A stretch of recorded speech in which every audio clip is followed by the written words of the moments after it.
हैं सब यहाँ पे। तो लेकिन धारा नगरी में स्पेशली मंदिर किसका था? सरस्वती जी। चालुक्य या सोलंकी वंश, इस वंश के संस्थापक मूल राज। लेकिन दो शासक याद रखिएगा, भीम प्रथम और भीम द्वितीय। भीम प्रथम योग्य नहीं था, भीम द्वितीय योग्य। भीम प्रथम के समय महमूद गजनबी आया और जीतकर चला गया।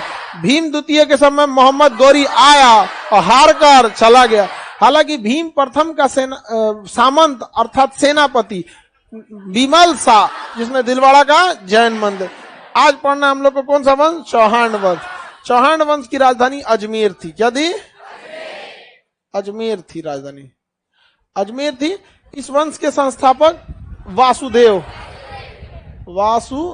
इनका एक दूसरा नाम भी था, सिंह राज। वासुदेव का दूसरा नाम सिंह राज। वासुदेव का दूसरा नाम सिंह राज था। समझ में कि नहीं? इस वंश का योग्य शासक की बात करेंगे तो विग्रह राज थे। कौन थे? अरुणो राज। विग्रह राज नहीं जी, अरुणो राज। अरुणो राज एक साहित्य प्रेमी शासक थे। अरुणो राज साहित्य प्रेमी शासक थे। इनके दरबार में एक बहुत बड़े संस्कृत विद्वान रहते थे जिनका नाम था विग्रह राज चतुर्थ विसलदेव। पूरा नाम क्या था? विग्रह राज चतुर्थ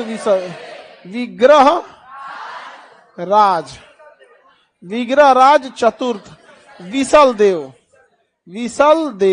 विग्रह राज चतुर्थ विसलदेव बहुत योग्य शासक थे। नाम था इनका विग्रह राज चतुर्थ विसलदेव। इन्होंने एक पुस्तक की रचना किया था जिसका नाम था हरिकेली। पुस्तक का नाम हरिकेली। यह एक संस्कृत पुस्तक थी, नाटक था। नाटक मतलब कहानी को अमूमन नाट्य पुस्तक को क्या कहा जाता है? कहानी कहा जाता है। तो हरिकेली नामक पुस्तक की इन्होंने क्या किया था? रचना किया था। बाद में इस वंश का जब अंत होता है तो इस वंश के स्थान पर मोहम्मद गोरी कब्जा कर लेता है।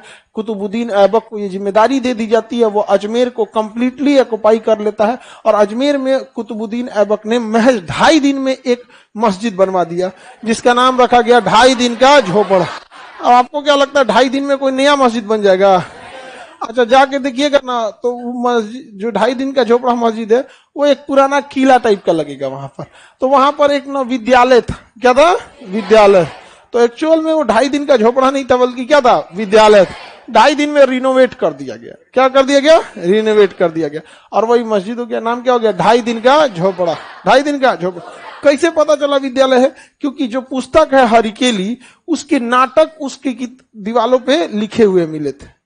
हरिकेली पुस्तक के जो नाट्य कहानियां